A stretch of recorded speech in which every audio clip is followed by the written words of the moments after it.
Welcome to Trusting Science with our Lefty Lunch with Nainoa. Today we're talking about trusting science, and we're going to go in deep waters with your mom. And our goal today is to understand how far science and reason can get you. Let's say you really did understand everything in that last lesson. You understand statistics, science, the basics of them, or maybe even intermediates. And today we're going to explore. So what does that get you? What can you do with that? Because congratulations, you got yourself some driftwood to float around in the sea of confusion. Congratulations, you're going to make it. Now, I don't know if there's room for Jack,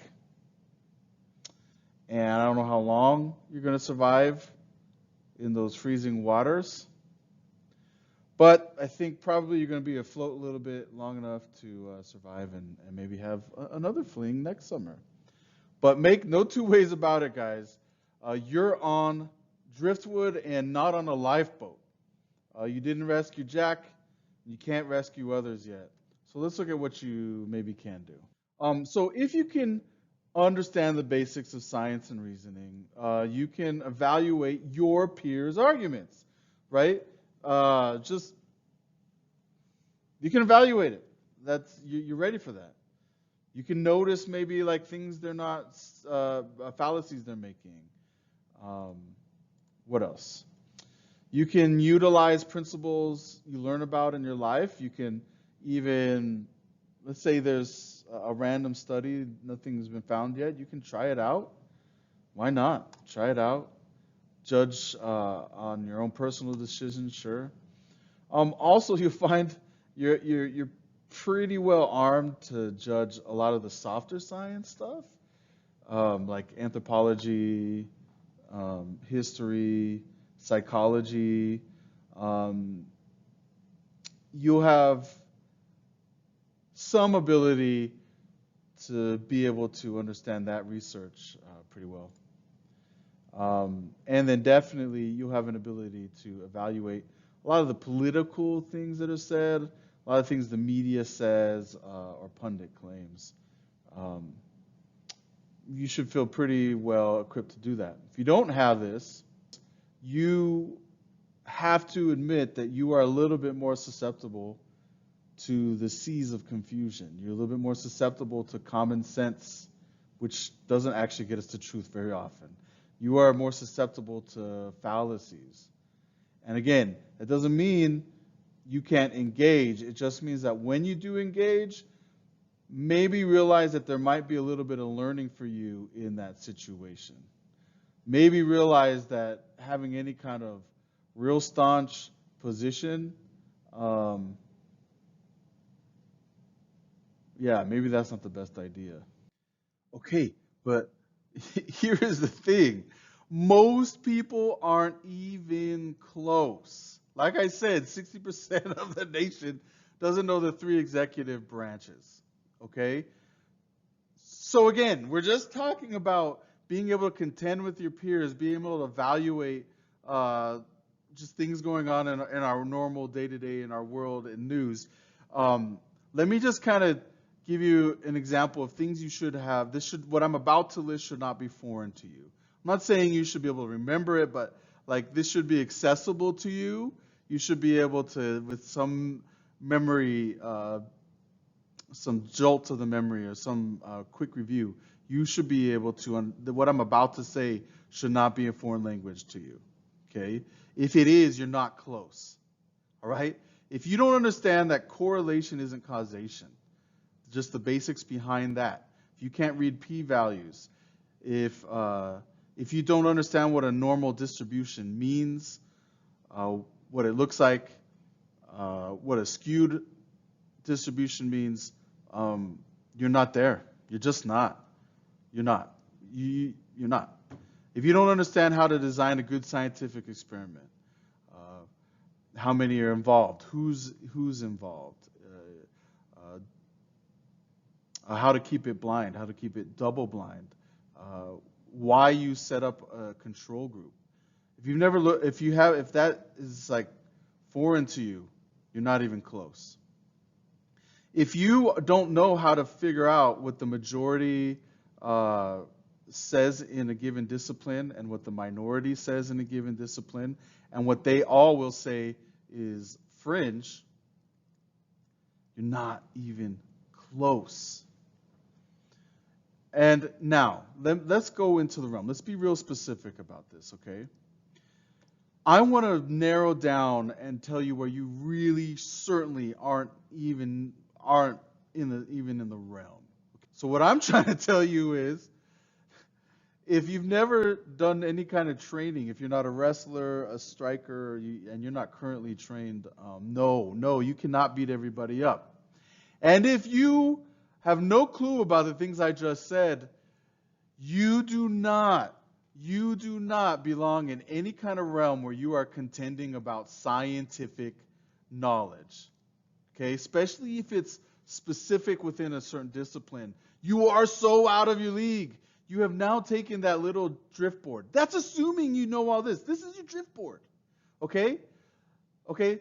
If you don't have pieces of this, then you don't have a strong drift board. And you think you can go into these stormy waters. You don't even realize you are so far out of your league. Okay? You are in no place to make any kind of judgment or have any kind of strong opinion in the world of science if this was if this made no sense to you. Okay, now I'm going to tell you, even if you do, and this is what tomorrow is about, the going to deep waters with your mom. Tomorrow is about, even if you have this, you're out of your league.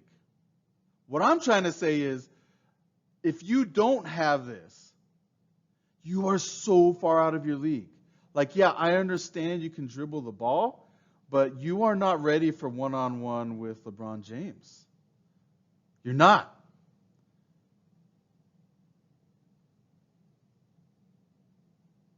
Is this you? All right, so I want to draw something for you. This right here is just a giant monolith. All right, picture like giant monolith. And this right here is kind of like a smaller monolith. And we're going to call this scientific consensus. I don't know if I spelled that right. And we're going to call this the majority stance or position of experts. Okay? And again, remember, we're in the realm of scientific statements. Okay? We're not talking about morals, philosophies, anything like that. Science. Now, what goes into scientific consensus is often years of study. And by the way, study by thousands of experts, okay, relevant experts who have done thousands of studies. And then studies of those studies and meta studies, which is an example of that. And I mean, keep in mind, many of those studies are like doctoral dissertations, but rarely are there any kind of studies that take less than a year. Okay, we're talking months and months, years and years of somebody overseeing all of this and like editing everything you do. Just think of all the millions of questions that go into all these thousands of studies, right? So I'm going to put that in there. Millions of questions. So this is going to be important later. They spend their waking hours thinking about this, reading other studies about this, designing experiments about whatever the scientific consensus is on. We have really strong consensus when it is cross-discipline. So, for example, if the astronomers agree with the physics dudes, guys, I'm back in school. I'm teaching all day, and my mind is like, woo, woo, woo, woo, woo.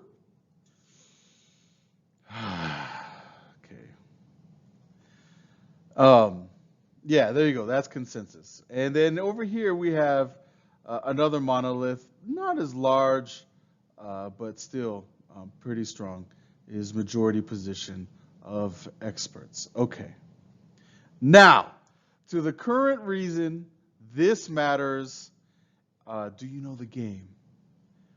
I am a huge UFC fan. It's overtaken all my sports fandom.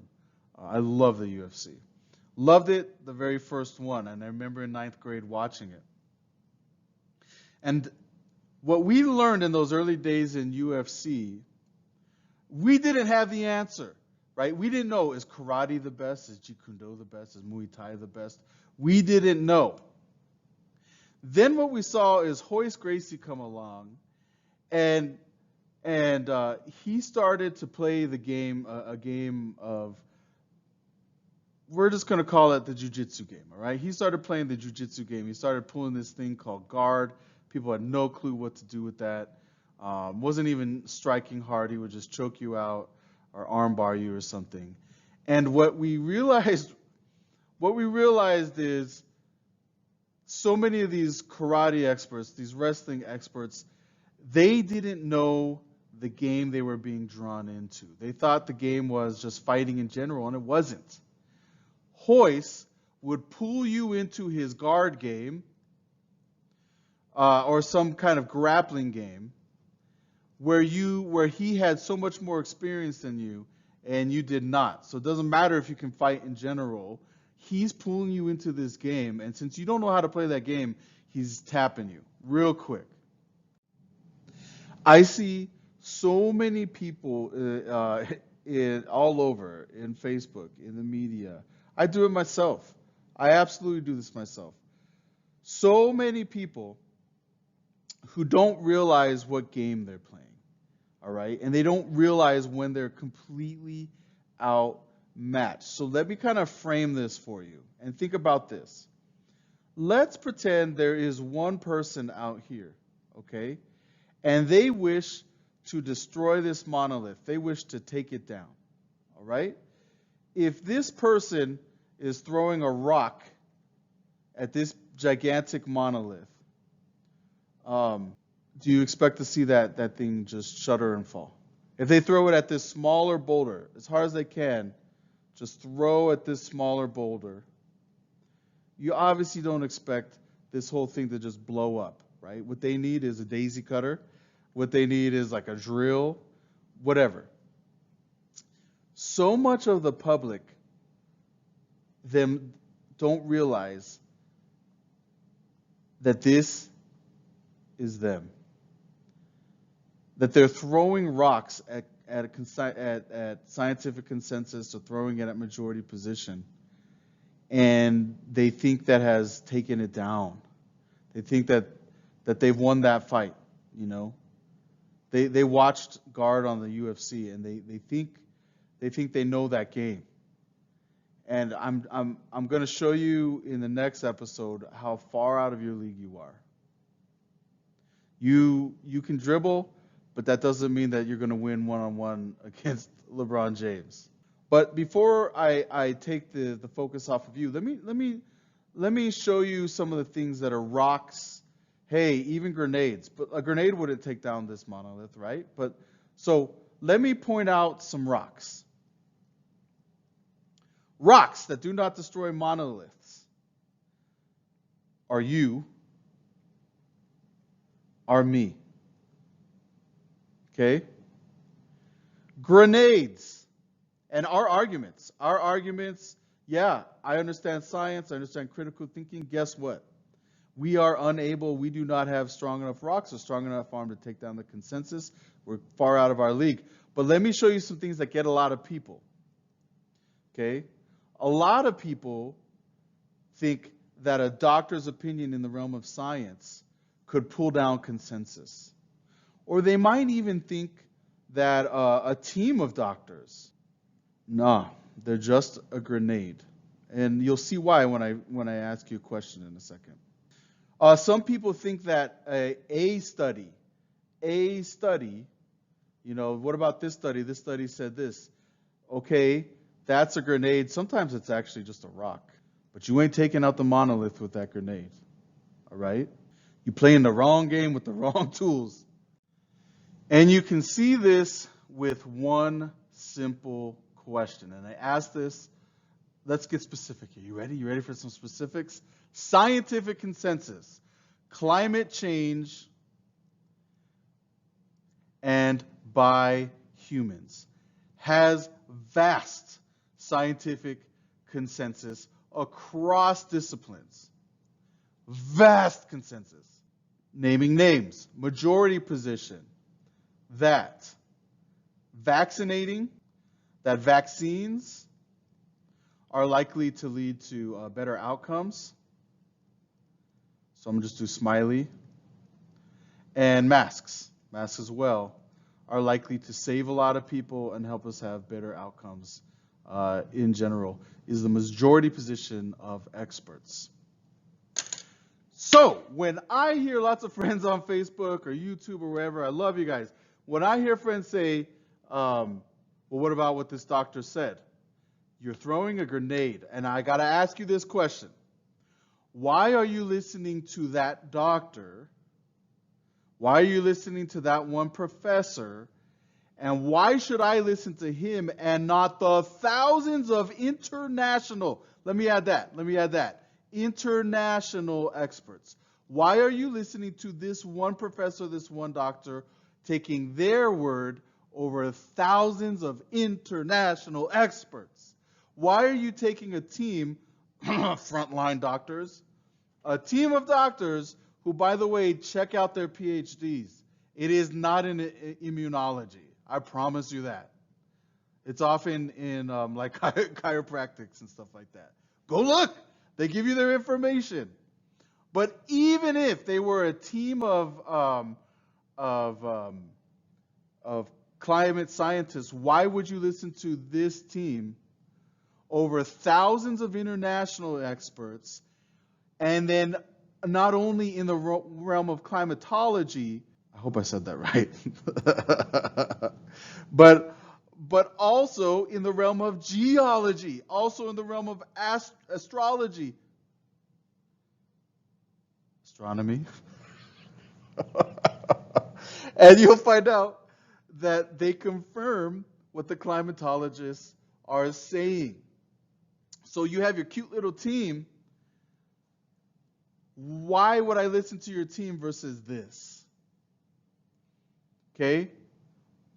And then let's scale that down a little bit, okay, to the vaccines and the mask situation.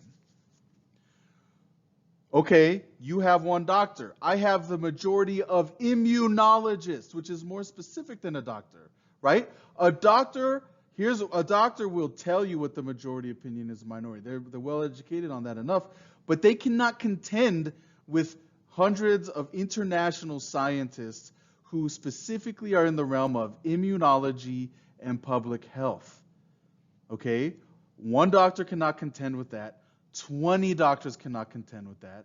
But again, go look at your frontline doctors and discover what kind of expertise they do have. You might be surprised. Okay? One study you find, even 5 studies, is a grenade only against a gigantic Morro Bay monolith. Okay, this is like Morro Bay rock right here. A grenade might take out some chunks, but this monolith still stands. 2 studies, 5 studies, don't take it out. Guys, you really think that study you found, these hundreds of international scientists have not considered that? You think they have, like, do you think that your YouTube video about, like, this isn't true anymore, but like 5 years ago about how Antarctica, there's actually more ice drift there. You think these guys don't know this? You think they don't know that? You think that the whole community absolutely ignored that and just like your YouTube dude figured something out, all of them didn't? They make their living asking these questions. They make their living being on top of this. All right, I've talked way too long, way too crazily. Please, I'm sure there's so much I left unsaid here. If you have any questions, if there's anything here you'd like me to explain or anything you'd like to debate with me, please do. I'm 100% down. So let me consent. No, that's not what I meant to say. I meant to say concede. Let me concede something. This is for my conservative friends. Biden botched the living hell out of this Afghanistan thing. It really looks like we gave Afghanistan government and the bases that we have been training with and been giving equipment, we gave them very little heads up and we just skirted right out of there. And that is horrible. And that is sadly an example of our neo-imperialistic ways. I'm sure our allies have just lost a lot of trust in us. Now, with this concession, I'm gonna also just add the nuance that Biden is not the only hand to touch this. He's not the only one to blame. Trump is, Barack is, and Bush both share. And I'm gonna actually another concession. In a lot of ways, I feel, I could be wrong, as though Trump actually maybe did the best in that he was the one who really made it a priority to get out. And I guess you can say Trump's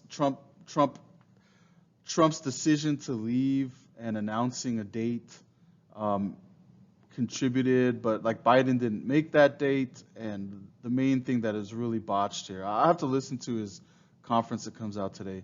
But the thing he really botched was, it seems like, I don't know, is we just really left our allies hanging. Totally 100% left them hanging. All right. I hope you all are having a wonderful Monday. And again, please, love to hear any questions.